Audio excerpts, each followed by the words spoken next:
So now that I've given you an overview of Flowable and the different types of back pressure strategies, let's take a look at how you can actually create flowable streams that have these features enabled. And that will allow us to look at the create factory method. So what this method does is it bridges the reactive world, which is the world we want to live in when we're using RxJava or Project Reactor, with a callback style, non-back pressure aware world. So we can kind of connect those two things together. It's kind of an adapter, if you will. And you can see here that there's two parameters. The first parameter is called flowable on subscribe, which is known as the source. That's what's going to be emitting the data in the first place. And this subscribe method is going to receive a flowable emitter instance. This is a little bit mysterious and weird when you look at it. The flowable emitter can be used to emit events using its onNext, onError, and onComplete methods.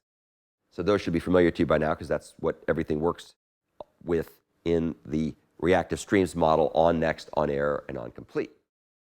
And what's nice about this is it allows very dynamic use cases where we can have data coming from different sources, which could either be I/O channels or background threads or whatever. So it's a lot more flexible than the observable and flowable just and from iterable operators and from array and from from array, from callable, and so on. This is more dynamic than those approaches. The second parameter is the back pressure strategy that we looked at earlier. And this tells what tells what should happen if the downstream subscriber doesn't get the data quickly enough, can't process it fast enough. It's coming in too fast. It's overwhelming the resources like Lucy in the chocolate factory. What's returned from create is something that's called a cold flowable. And what that's going to do is it's going to emit elements from a flowable emitter when you subscribe to it. And basically subject to the back pressure strategy. So you should take a look at cold versus hot observables, cold versus hot flowables, and so on. And the cold ones will start emitting from the beginning when a new subscriber subscribes, whereas a hot one will continue from wherever the progress is in the stream. So cold is basically starting over from scratch for each subscription. Now, what's cool about this is these elements can be emitted from one or more background threads. This is really, really kind of cool. So in this particular case, we're just going to have it running in the, in this particular case, we're going to have it running in a background thread. So you can see how we're going to say create, and we're going to have this particular operation, and then we're going to subscribe to run in a background thread. So all this emission is going to be done in a background thread. We're going to rapidly generate count events, count random events, and it's going to take place on whatever scheduler is passed in here as a parameter. And this is quite different from what you get with things like from callable, or sorry, with like just, for example, or from iterable. Project Reactor has a create operator that works pretty much exactly the same way. It's slightly different. It's slightly different in the syntax that you pass in as a parameter.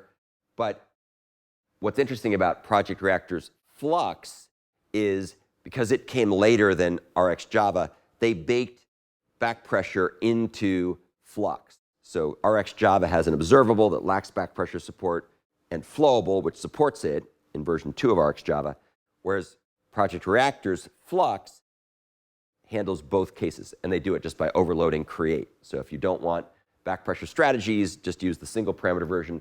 If you do want back pressure strategies, use the 2-parameter version. Java Streams has a generate method that is somewhat like create in the sense that you can generate an infinite stream of things. However, it doesn't support back pressure because there's no need to support back pressure in Java Streams. Why is there no need to support back pressure in Java Streams? That makes a good quiz question, by the way. And that's because Streams is a pull-based model, whereas reactive streams is a push-based model. What the heck does that mean? What that means is in streams, when a terminal operator is reached, terminal operation is reached, like collect or reduce, then the stream starts to pull the data from the source. So there's no need to have back pressure because you're only pulling things when you can pull them. And when you are done pulling one, you pull the next one. So there's never a situation where you're getting data faster than you can process it because it's a synchronous style pull operation. It could be multi-threaded, but it's always pulling. In contrast, the way that things work with reactive streams is you have publishers that are generating data, and especially if you run them in separate threads, they can be generating data concurrently with subscribers that are consuming that data. And so therefore, you have to deal with this back pressure issue because they're pushing the data from the publisher to the subscribers, and those things can run concurrently. So back pressure support could be important for reactive streams where it's not going to be necessary for Java streams because it's a pull-based model rather than the push-based model. All right, hopefully that helped to clarify a whole bunch of different things. It's really useful to be able to think clearly about the differences between these paradigms and then what are the consequences of those paradigms and why additional features like back pressure support could be helpful.